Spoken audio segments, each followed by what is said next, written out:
We are now closing in on the last week of September.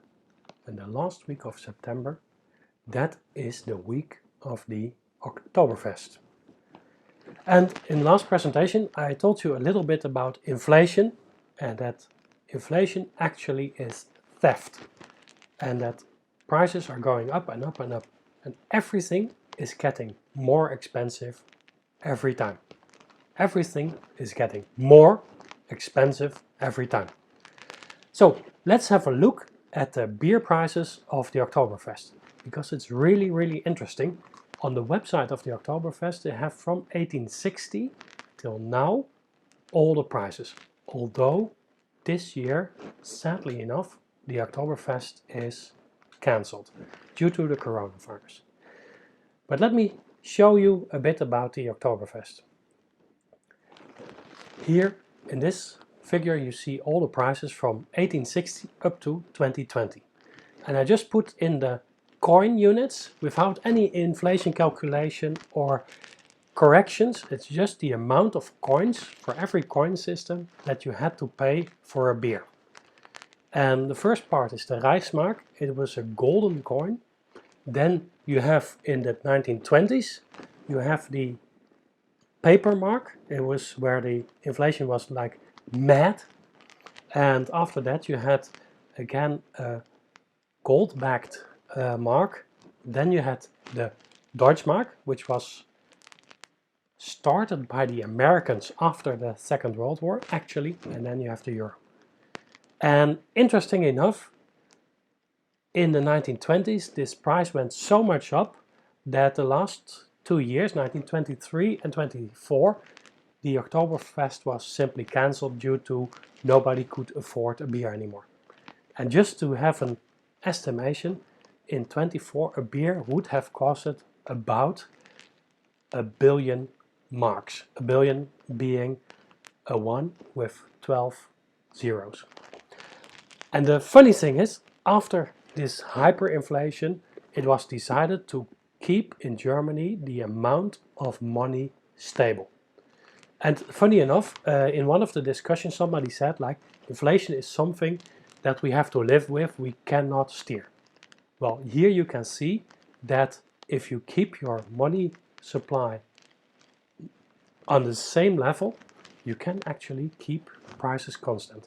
So the only part that the beer prices in the Oktoberfest were really constant was from 1924 up to 1942, when in the Second World War the Oktoberfest were again cancelled. I have to say that a big part of this price stability was during the regime of the NSDAP or the Nazi Party.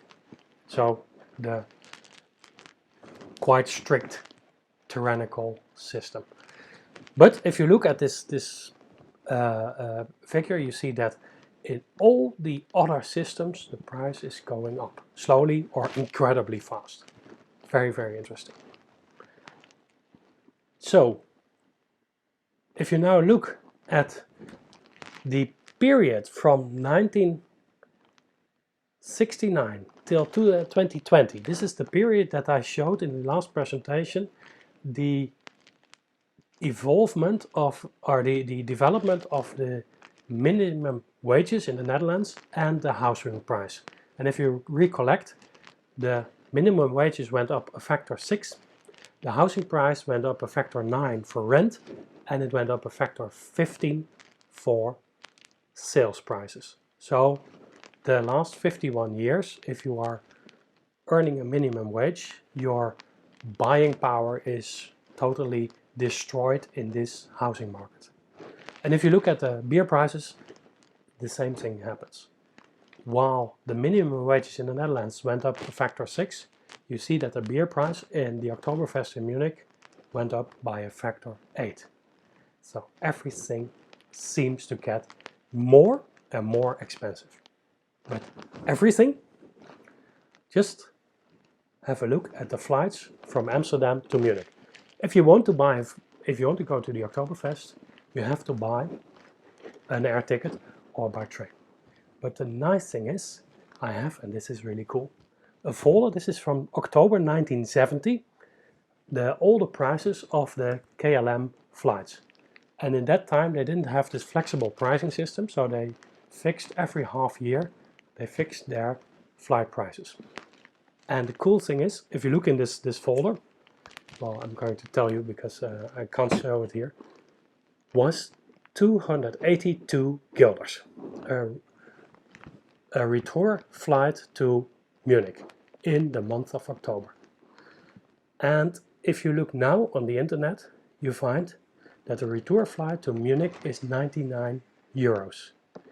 So the prices for flights in the last 50 to 51 years went up by a factor 0.77. It went down. So housing went up by a factor 50 if you want to buy. Rents went up by a factor 9.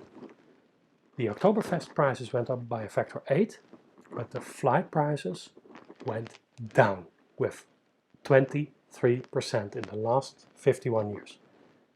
And if you want to know why and how this comes, you have to subscribe to my newsletter. I will explain one of the major factors why prices can go down and what is the significance of that for our society. So, if you want to know more, click on the link and subscribe to my newsletter. Then you will get the full presentation of what is happening in this world. Bye.